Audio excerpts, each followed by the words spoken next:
السلام علیکم دوستو، میں ہوں محمد نوشاد قاسمی طالب۔ میرے یوٹیوب چینل نوشاد ٹیچ پر آپ کا خیر مقدم ہے۔ آپ سے گزارش ہے کہ اگر آپ نے بھی ہمارے یوٹیوب چینل نوشاد ٹیچ کو سبسکرائب نہیں کیا ہے تو بہت جلد کر دیں تاکہ ہماری ہر نئی ویڈیو آپ تک پہنچتے رہے۔ دوستو آئیے آج کا پھر ہم سبق شروع کرتے ہیں۔ پیارے بچوں، کل جو آپ کو سبق دیا گیا تھا سین شین صاد ضاد طاء کے متعلق کا کیا آپ یاد کر کے لائے ہیں؟ چلیے ماشاءاللہ بچوں، آج ہم آپ کو پڑھائیں گے سین شین صاد ضاد طاء ضاد، صاد ضاد سین شین طاء ضاد، ان کے ملنے کی دوسری شکل، بلکہ طاء ضاد کے تو کوئی شکل نہیں ہے، اس لیے طاء ضاد کو ہم ختم کر دیتے ہیں۔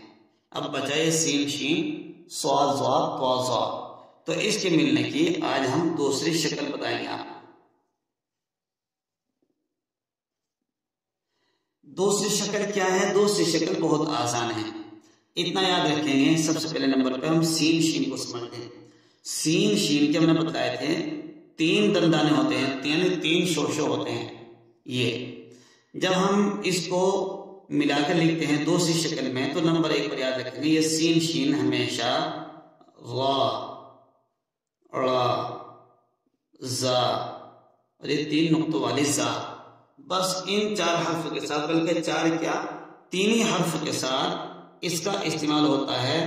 تین نقطوں والے زا کا بھی بہت کم استعمال کیا جاتا ہے، بلکہ یہ سین شین را را دوسری شکل کے اندر را زا کے ساتھ استعمال ہے۔ سین شین کا دوسری شکل میں را را زا زا کے ساتھ استعمال ہے۔ اب جب ہم را را زا کے ساتھ سین کو استعمال کریں گے تو یاد رکھیں جو تین شوشے تھے، یہ والے تین شوشے، اب یہ تین شوشے نہیں رہیں گے بلکہ دو شوشے دیں گے اور تیسرے شوشے کے لیے ہلکا سا خم دے دیں گے۔ اب اس طریقے سے لکھیں گے، دو شوشے دیے اور ہلکا سا خم دیا، اب بن جائے گا سر۔ اسی طریقے سے لکھ دیں گے شر، یا لکھ دیا شڑ سڑ۔ اس طریقے سے آپ یا نقطہ لگا دیں یا کچھ بھی لگا دیں، یہ ہٹا دیں، وہ حروف خود بخود بنتا چلا جائے گا۔ اتنا یاد رکھیں گے سین شین کو جب ہم را را زا کے ساتھ استعمال کریں گے تو دو دندانے لکھے جائیں گے اور تیسرے دندانے کے لیے ہلکا سا کشش دے دی جائے گی، بس اتنا فرق ہوگا اور یہ لکھا جائے گا۔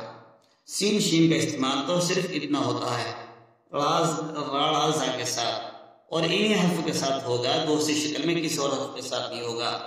اور جب دوسرے را زا کے ساتھ سین شین کا استعمال ہوتا ہے تو صرف دو دندانے ہوتے ہیں، تیسرے دندانے کے لیے ہلکی سی کشش دے دی جاتی ہے۔ اب آئیے صاد ضاد کا مسئلہ۔ صاد ضاد کے اندر ہم نے بتایا تھا کہ صاد کے ساتھ میں یہ جو دندانہ ہے یہ اس کا حرف کا جز ہے، لیکن صاد کو جب ہم را زا کے ساتھ ملا کے لکھیں گے تو بالکل بھی کوئی دندانہ نہیں آئے گا، بس کشش آئے گی، کوئی شوشہ نہیں دیا جائے گا، صرف ہلکی سی کشش آئے گی۔ صاد ضاد کی دوسری شکل کے اندر یہ فرق ہے۔ صاد ضاد کی پہلی شکل کا استعمال را زا کے علاوہ ہر حرف کے ساتھ استعمال ہوگا اور اس میں شوشہ دیا جائے گا، جیسے ضد بتایا تھا۔ ایسی ہم نے کچھ اور لے لیجئے، جو بھی مثال ہو، وضو لے لیں، جزوات کے ساتھ استعمال ہو گیا، ضو بنا دیں، حضور بنا دیں، جیسے یہاں شوشہ دے دیا۔ البتہ جب صاد ضاد کا استعمال را زا کے ساتھ ہوگا تو اس کے اندر کچھ بھی کشش، ہلکی کشش آئے گی، شوشہ نہیں آئے گا۔ صاد ضاد اور سین شین کی دوسری شکل کے اندر یہی فرق ہے۔ سین شین صاد ضاد کا استعمال جب را زا کے ساتھ ہوگا تو سین شین کے اندر دو دندانے آئیں گے، تیسرے میں کشش دے دی جائے گی، صاد ضاد کا کوئی دندانہ نہیں آئے گا، ہلکی سی کشش سے کام چل جائے گا۔ صرف اتنا سبق ہے اور سمجھ لیجیے، پڑھی لکھے اپنی کتاب میں۔ سین را زبر سر، شین را زبر شر، آپ دیکھتے جائیں گے صرف دو دندانے ہیں، تیسرے دندانے کی کشش بنی ہوئی ہے۔ سر، صاد را زبر سر، سر کے اندر کوئی دندانہ نہیں، کشش ہے۔ ضاد را زیر ضد، ضرور، صرف، سرد، صرفہ، ہجے کریں گے ضاد زبر ضا واو پیش رو تا ساکن ضرور صاد واضح صرف فا ساکن صرف سین زبر سر دال ساکن سرد یا دال موقوف سرد صاد زبر صرف فا زبر فا صرفا شین زبر شربت زبر بت شربت حاضر سڑک سزا اس کی ہجے بھی ایسی ہوں گی. اب چونکہ آپ پہ ہجے نکالنے آ گئے ہیں ماشاءاللہ اس لیے آپ خود ہی یاد کر کے لائیں گے ہجے نکالنے سیکھیں گے. آپ کو جملے اور پڑھا دیں. ناصر آ شر سے دور رہ درس کی حاضری کر مطلب صاف ظاہر ہے ظہر ادا کر سڑک پر صرف ضرورت سے چل شربت پنا.